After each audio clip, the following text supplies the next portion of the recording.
Sa pagpapatuloy ng ating istorya. Kinabukasan, nagsimula ang talakayan ni Vice Principal Song Kai-fang habang bahagyang nakayuko, sabay bigkas ng kanyang matalim na paalala, ang taong walang plano para sa hinaharap ay hindi karapat-dapat magplano para sa kasalukuyan, at ang hindi marunong umintindi ng kabuuang kalagayan ay hindi dapat magdesisyon para sa isang rehiyon. Tulad ng pagtitig sa karagatan ng mga bituin ang landas ng cultivation, kung palaging nakatuon ang mata sa lupa, para kang palakang nasa ilalim ng balon, kaya't hindi sapat ang mag-ensayo ng mag-isa, kailangan ding maintindihan ang mas malawak na agos ng mga kaganapan sa mundo. Dapat mong malaman na sa mundong ito, may 6 na makapangyarihang bansa, Jing, Qi, Chu, Qin, Mu, at Jing. Patuloy ang paliwanag ni Vice Principal Song, habang tahimik ang klase. Ang Jing Nation ang sentro sa gitnang rehiyon, bantay ng Gate of 10,000 Demons.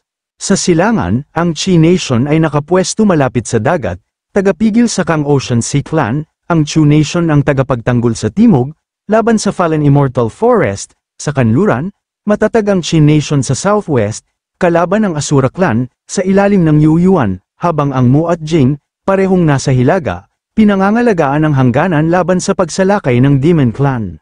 Mariing tumitig si Song Kai-fang sa mga mag-aaral, ang ating bansang Zuang, bagamat maliit, ay nakapalibot sa mga bansa ng Cheng, Mu, at Yung, at bahagyang konektado sa Yun at Luo. Para mabuhay sa pagitan ng dambuhalang kapangyarihan, kailangang marunong makipagtulungan, pero handa ring makipagkumpetensya. Sa ganung kalagayan, ang sining ng balanseng pamumuno ay mahalaga, ang may kontrol dito, hindi lang makakalusot, kundi kaya ring gamitin ang mahina laban sa malakas, itaboy ang tigre para lamunin ang lobo. Habang nagpapatuloy ang talakayan, pabulong na nagtanong si Ling He kay Jiang Wang, third brother, nakasanayan mo na bang mamuhay mag-isa? Kung kailangan mo ng tulong sa pag-aalaga kay Anan, sabihin mo lang. Sumabat si Du Yeho, pabulong din, tama yun, ang daming kailangang gawin sa Dao Academy, sigurado ka bang gusto mong si Anan ay maghintay mag-isa sa bahay? Ngumiti ng kalmado si Jiang habang sinagot, maalalahanin sina Big Brother at Second Brother. Pinag-aral ni Ruking si Anan sa pribadong paaralan sa tulong ni Uncle Deng, basta maayos ko ang schedule ko, kaya ko pa rin siyang sunduin. Sabi nga, ang problemang nasosolusyonan ng pera, hindi totoong problema, hehe, sabay thumbs up ni Zhao Ruking, may halong biro sa kanyang tono. Biglang dumagundong ang tunog ng mga tambol, malalim, matalim, parang babala ng isang paparating na kaguluhan. Sa narinig, napalingon ng sabay-sabay ang grupo ni Jiang Wang, may halong pagtataka at kaba.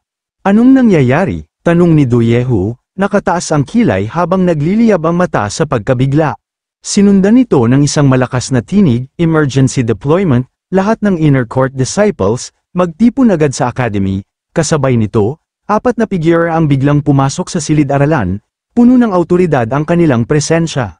Sa gitna nila, isang lalaki na suot ang kasuotang pangmilitar, naglakad ng taas noo at buong bigat. Vice Principal Song, pasensya na sa abala, ang sitwasyon sa hukbo ay napaka-urgent, kailangan naming hiramin ang silid-aralan, malakas nitong sabi, may halong utos ang tono. Agad namang tumayo si Vice Principal Song, hinayaan ang kanyang pwesto, walang problema, General Wei, tuloy po kayo. Nagkatinginan ang mga estudyante, malalaki ang mata sa gulat, habang tahimik na binubulong sa isa't isa, sinutong taong to, parang hindi iginagalang si Vice Principal A. Sumagot ang isa, bahagyang pabulong, dahan-dahan ka, siya si Wei Yan, pangalawa sa Dao Merit List, isang makapangyarihang general ng City Guards. May isa pang estudyanteng nagdagdag, kunot noo habang bulong, hindi edad ang sukatan ng respeto, si Din Song mahigit 80 taong gulang na, pero nanatili ang cultivation niya sa 7th rank, kung si Master Zhang kaya ang nasa posisyon, maglalakas loob pa rin kaya siya. Dama po ang tingin ng lahat kay Wei Yan, Deputy General ng City Guard, umupo ito ng may dignidad at mereng binigkas, Zhao Lang, ikaw na ang magpaliwanag. Agad tumayo si Zhao Lang, Deputy Officer ng City Guard, para isiwalat ang balita, mula pa noong nakaraang linggo. Ang Shaolin Town ay naputol sa lahat ng komunikasyon, 5 araw na walang balita mula rito, isang bayan na may libu-libong tao, bigla na lang nawala sa mundo, dala ang selyo ng kautusan ng City Lord. Magpapadala kami ng hindi bababa sa 30 inner disciples mula sa Dao Academy upang imbestigahan ang pangyayaring ito. Pagkarinig sa balita, agad nagtanong ang isa sa mga estudyante, medyo nagtaas ng boses, "Hoy, hindi ba trabaho yan ng Criminal Investigation Department? Bakit sila biglang nagre-recruit sa Dow Academy?" Sumingit pa ang isa habang nakataas ang kilay, "Tama? Andito pa naman ang City Guard, di ba?" Kalma lang ang sagot ni Zhao Lang, tila sanay sa tensyon, lumitaw ang heart-devouring Demember sa Sanshan City, halos lahat ng tauhan sa Criminal Enforcement Division ay naipadala na roon, pagdating sa City Guards. Bigla siyang pinutol ni General Wei Yan at mariing nagsalita, "May mas mahalagang tungkulin ang City Guards, para malinaw, ang Dow Merit Reward para sa misyon na ito ay tataas ng 30%, at ako mismo ang mamumuno sa team." Nagbulungan ang mga estudyante, halatang aligaga. May isa pang nagtanong, halos pabulong, "Forced recruitment ba to? Sinasamantala ba nila ang pag-alis ni Master Dong sa Maplewood City?" Sumagot ang isa, kunot ang noo, "Kung si Wei Yan ang mismong manggana, baka pwede na rin." May isa pang nagdagdag, tila napapaisip, "Pero, tataas ang Dow Merit Reward ng 30%, bihirang pagkakataon to." Kasabay niyan, itinaas ni General Wei Yan ang kamay at mariing nagpahayag, "Sa prinsipyo, voluntaryo ang pagsali, pero kung hindi umabot sa 30 ang mga inner disciples na mag-sign up, mapipilitan akong isagawa ang utos ng City Lord para sa sapilitang recruitment." Sa gilid, biglang lumapit si Zhao Ruqing kay Jiang Wang, hinawakan ang balikat niya at bulong, "Huwag ka na makisali, gusto ko lang umuwi at matulog." "Ikaw, elder brother, anong gagawin mo?" tanong ni Jiang habang lumingon kay Ling He. Kalmado ang tugon ni Ling He, "Para sakin, bihira ang ganitong pagkakataon para makalakam ng merits, syempre, sasama ako." "Ako rin," singit ni Du Yeho, "kailangan ko ng Dow merits para makabili ng Meridian opening pill sa lalong madaling panahon." Pagkasabi niyon, taas noo at walang pagdadalawang isip na itinaas ni Du Yeho ang kamay, "Apat kaming magvo-volunteer." Inis na reklamo ni Zhao Ruqing, "Hoy, bakit ka nagdedesisyon para sakin nang hindi ako tinatanong?" Napataas ng kilay si Wei Yan at tila nag-isip ng malalim, 4 na freshman lang, kulang pa yan sa lakas. Inutusan niya si Zhao Lang, "Isulat mo muna yan." Tapos, muling humarap sa mga estudyante at malakas na sinabi, "May 26 na pwesto pa, sino pa ang sasali?" Sa sandaling yun, mariing nagsalita si Li Jiangqiu sa harap ng mga estudyante, "Ang mga cultivator ng Dow Academy ay sinusuportahan ng Estado, kaya tungkulin nating maglingkod sa bayan." Pagkatapos, bahagyang yumuko si Li Jiangqiu at buong dangal na nagpahayag, "Li Jiangqiu, third-year student ng Dow Academy, mag-a-apply ako." Maya-maya, isang lalaki sa harapan ang itinaas ang kamay at nagsabi, "Maganda ang sinabi mo, isama niyo na rin ako." Yumuko si Wang Changxiang, pikit ang mga mata at mariing nagpahayag, "Wang Changxiang, kapwa third-year student, sasama rin ako." Sa narinig, tila nabuhayan ng loob si General Wei Yan, ngumiti siya at nagsabi, "Magaling, may natitira pang 24 na slots." Pero sa loob-loob niya, Li Jiangqiu, Wang Changxiang, ito ang mga talentong dapat bantayan. Siguradong nasa maayos na kamay ang misyon na ito.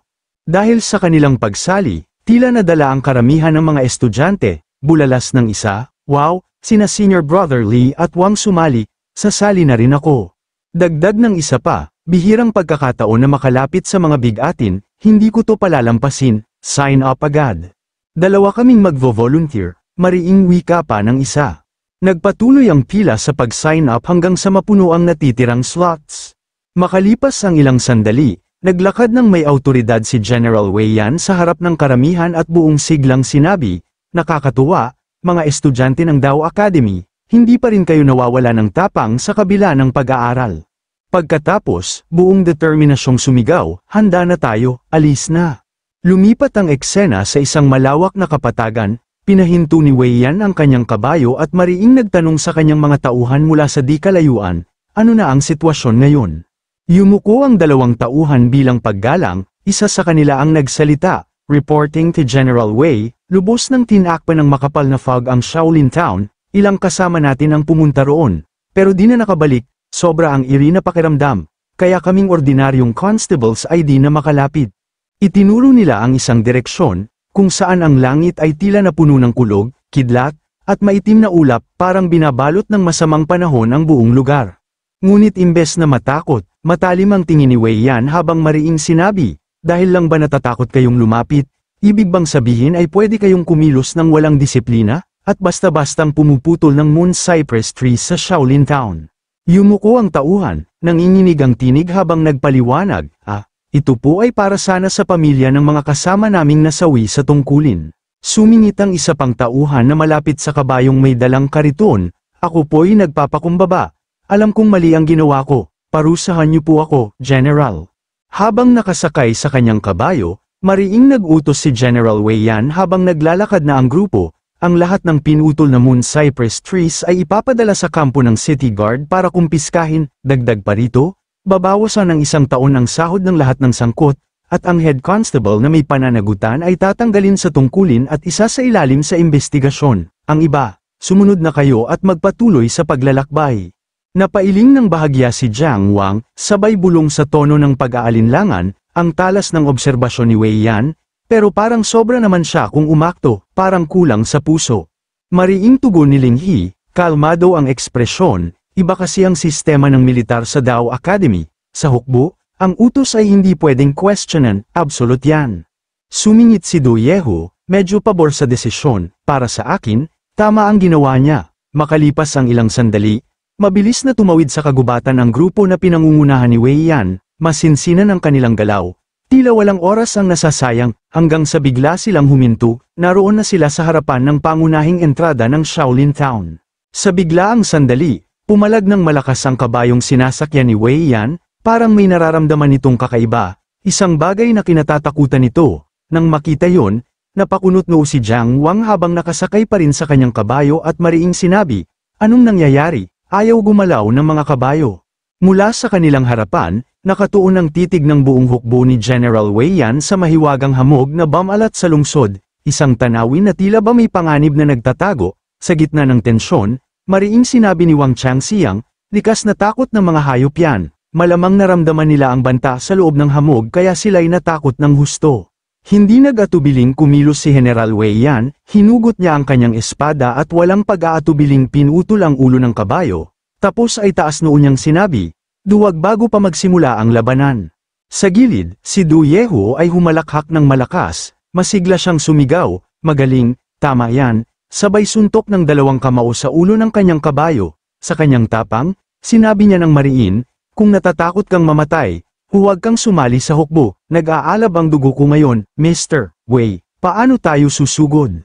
Nagdesisyon ang grupo ni Wei Yan na maglakad na lamang papasok ng lungsod, mariin niyang iniutos, bumaba at maghanda para sa labanan, ay latag ang matulis na pormasyong araw, ako ang talam nito, diretso sa Shaolin Town. Di naglaon, unti-unting lumakad ang kanilang hukbo pasulong, pero bigla siyang huminto. Ikinuyom ang kamao sa gilid at sumigaw, maghanda.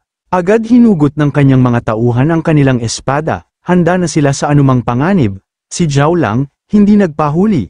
Agad ginamit ang kanyang kasanayang third-rank Dao Art Sharpen, napahanga si Jiang Wang nang masaksihan ito. Ang galing, pinatibay ng Dao Art ang sandata. Hindi pa tapos si Zhao Lang, nagpatuloy siya sa kanyang mga teknik gamit ang third-rank Dao Art Attached Flame. Kasabay nito, nagliyab sa apoy ang mga espada ng lahat ng estudyante. Sa pinakahuling sandali, muling ikinuyom ni Zhao Lang ang kanyang kamao at ginamit ang third-rank Dao Art Harden. Sa isang iglap, nag-alab ng enerhiya ang buong katawan ni Du Yehu, masigla siyang sumigaw, bagay na bagay sa akin to, kung may masasamang espiritu dyan, lumabas na kayo, handa na ko sa laban. Napansin ni Ling He ang sobrang sigla ng kapatid, kaya mariin niyang sinabi, second brother, kalma lang. Makalipas ang ilang sandali, nagsimulang maglakad ang grupo ni Wei Yan sa gitna ng makapal na hamog, habang ang mga espada nila'y nagliliwanag sa madilim na daanan, parang mga ilaw na gumuguhit sa gabi. Sa gitna ng tensyon, mariin ang bili ni General Wei Yan, lahat ay manatiling malapit sa grupo, agad na magulat kung may kakaibang sitwasyon. Napailing sa pagtataka ang isa sa mga estudyante, sabay bulalas, grabe, parang bulak ang kapal ng hamog, 3 hakbang lang hirap ka nang makakita. Sumigaw pa ang isa, hoy, teka, may anino akong nakikita doon dinagdagan pa ng isa, may natuklasan kami rito, mga tao mula sa Shaolin Town, tumugon ang isa pa na may kaba, oo, marami-rami kaming nakita, puro mga anino. Napakunot noo si Du Yehu, may halong duda sa tinig, hindi ba't masyado itong maayos para sa isang paglusob? Nagpatili ng lahat ang matalim na titig ni General Wei Yan, habang mariing niyang sinabi, manatili sa pwesto. huwag kikilos, hintayin ang aking utos, isang iglap lang, hamampas siya ng matalim na espada upang tabunan ang hamog sa paligid. At doon, biglang lumitaw ang maraming mga figura, mga taong parang mga estatwang nakatayo sa gitna ng daan, walang malay, mistulang natulog ng nakatayo. Nang makita yon, napanganga sa gulat at takot si Zhao Lang, sabay sambit, "General, ang buong bayan ay," hindi pa siya natapos, agad na sumabat si General Wei Yan, "Mga salbahi." Sa parehong sandali, napakunot noo si Wang Changxiang, habang mariin niyang binanggit, "Naku, malaking problema to." Nanlaki rin sa gulat si Zhao Rukeng, "Imposible to," at sa tonong nanlalamig, mariing dagdag ni Jiang Wang, "Mga multo ba to?" Sa huli, nanginginig ang tinig ni Jiang Wang sa takot habang sinasabi, "Ang buong Shaolin Town, wala nang buhay na kaluluwa roon." Sa biglaan at malakas na sigaw ni General Wei Yan, agad na tumugon si Zhao Lang ng mariing, "Oo," sabay mabilis na nag-form ng hand seal, sa isang kisap mata, lumitaw ang naglalagablab na apoy sa paligid nila, isang proteksyon laban sa naglalapit na mga zombie, pero hindi lahat ay napigilan, ilang nila lang ang nakalusot at walang patumanggang dumiretso sa grupo upang umatake. Napakunot noo si Zhao Lang, sabay seryosong sabi, "Ang mga maltong nasa labas ng bilog ng apoy ay pansamantalang aatras, pero ang mga nasa loob ay lalong magiging marahas, dahil wala na silang mapagurungan, mga kasama, mag-ingat kayo." Habang nangyayari ito, sina Ling He at Jiang Wang ay ramagasa gamit ang kanilang nagbabagang mga espada, sugod at walang humpay nilang tinaga ang mga sumalakay. Lumapit ng may matinding determinasyon si General Wei Yan, at sabay bigkas, "Nakarating na tayo sa puntong ito, Zhao Lang, pero nag-aalala ka pa rin para sa kanila." Sabay lakad pasugad sa mga zombie, isang insulto yan sa kanila. "Tama," sigaw ni Du Yehu habang nakikipaglaban sa isa. Patuloy sa paglakad si General Wei Yan, hawak ang espada niyang nagliliyab, dalawang ghost zombie ang sumunggab sa kanya. Pero hindi siya natinag, nakatingin siya ng diretso, matay matatag, tiningnan niya ang madilim na daan sa harapan, sabay bulong sa sarili, "Masyadong makapal ang hamog, hindi na matukoy kung saan dapat tayo magtungo, kahit wala ang mga multo, hindi tayo makakahanap ng basta-basta sa ganitong kalagayan." Pagkatapos ay winasiwas niya ang kamay, hawi sa mga maltong kumapit sa kanya. Matapos noon, tumingala si General Wei Yan at mariing nagtanong, "Meron ba sa inyo na bihasa sa wind arts? Subukan nating paghiwa-hiwalayan ng hamog." "Kaya ko," kalmadong sagot ni Wang Changxiang, agad siyang nag-form ng hand seal, unti-unting nagtipon ng liwanag sa kanyang mga kamay, at nang buuin ito, itinapat niya sa kanyang bibig, humigop ng hangin, at sa isang iglap, malakas niyang inilabas ang isang dragon na berdeng-berde, dumiretso sa daan at pansamantalang pinawi ang makapal na hamog. Sa lakas ng hangin mula sa kanyang atake, nagkagulo ang paligid, nagsiliparan ang mga bowlang apparatus, nagkabitak-bitak ang bubong ng mga bahay, parang hinugupit ng bagyo. Sa ganitong sandali, kitang-kita kahit mula sa malayo ang matinding pinsala at ang taglay na bangis ng atakeng pinakawalan ni Wang Changxiang. Samantalang nakamasid si Zhao Lang sa likod ni Wang Changxiang, mariin siyang nagmuni-muni, hindi ito karaniwang hangin. Isa ito sa 8 hangin, ang Eastern Mingshu Wind. Ang Mingshu ay nangangahulugang pagpapaliwanag sa lahat ng bagay. Kaya tama lang gamitin ito ngayon, isang napakalakas na daw art ito na bihirang makuha kahit ng mga 6th grade cultivators, pero si Wang Changxiang, nagawa niya itong kontrolin kahit hindi pa niya nabubuksan ang Gate of Heaven and Earth, nakakabilib talaga. Habang tuloy ang pag-iisip niya, mahigpit pa niyang nasabi sa sarili, bilang assistant ni General Wei, "Hindi ako dapat mahuli, kailangan kong lumakas agad, para kung kailanganin niya ako, magiging matatag akong sandigan." Ilang sandali pa, humupa na ang malakas na atake ni Wang Changxiang, hingal niyang sabi, "Hugh, kailangan ko munang magpahinga, pasensya." Pagkalipas noon, bahagyang nawala ang makapal na hamog sa daan, kaunti na lang ang maltong natira, pero bigla, lumitaw ang mga multo mula sa mismong sahig. Nang masaksihan yon, napakunot noo si General Wei Yan, mariin niyang binigkas, hindi na mabilang ang mga multo, mas marami pa kaysa populasyon ng Shaolin Town, bakit ba lahat ng multo ay dito nagsisiksikan, may kakaiba rito? Agad nagbigay ng mungkahi si Ling He, "General Wei, mungkahi ko'y umurong muna tayo. Ngayon ang tamang pagkakataon." Sinang-ayunan naman ni Zhao Lang, "Tama po, mahal na general, ang kasalukuyang lagay ng Shaolin Town ay hindi na natin kayang hawakan." Mariing nagsalita si Wang Changxiang, halatang pagod ang mukha, kahit ang bugso ng Dragon Tornado ay hindi sapat para matapos ito. Mas mabuti sigurong ipaubaya na muna ito sa mga city guards, kapag dumating ang pangunahing hukbo, tiyak na wawasakin nila ang masamang enerhiya. Pero hindi sumang-ayon si General Wei Yan, mariin niyang sabi, hindi ko kayang maghintay. Sabay bahagyang yumuko at patuloy, may kakaibang kilos ang Xinjiang Aquatic Tribe, at ang mga city guard ay naka-assign para pigilan sila. Kung hihintayin pa natin silang bumalik, huli na ang lahat. Habang naririnig ang usapan, bahagyang napailing si Jiang Wang, tahimik siyang nag-isip, gumagalaw na naman ang kakaiba ang Xinjiang Water Tribe, hindi ba't pumirma na sila ng peace treaty sa Zhuang Court? Patuloy na bigkas ni General Wei Yan sa kanyang obserbasyon, habang nakatalikod at mahigpit ang pagkakahawak sa kanyang espada, isang demonyong sumisimsim sa puso ang nagpakita, gumagalaw ang mga aquatic tribe sa Xinjiang River, at daan-daang multo ang gumagala sa Shaolin Town sa mismong kalagitnaan ng araw, parang magkakahiwalay ang mga pangyayaring ito, pero may misteryosong kamay na tahimik na nagsasama-sama sa kanila. Nanggigigil na sa galit at pagkadismaya si General Wei Yan, ngipin niya'y naninigas habang mariing nagdeklara, kailangang tuklasin na natin ang ugat ng lahat ng ito. Ngayon mismo, wala nang panahon para maghintay pa. Kung may mamamatay na bayan ngayon, sino pa ang masasaktan bukas? Kung nais ninyong umurong, malaya kayong ipagkatiwala ang kapalaran ninyo sa langit. At sa isang kisap mata, sumugod si General Wei Yan, mabilis at walang pag-aalinlangan, sabay sigaw sa lahat ng kanyang mga kasama, puno ng determinasyon, pero sa mga pipiliing lumaban, sumunod kayo sa akin, hindi ako titigil, at hindi rin kayo dapat.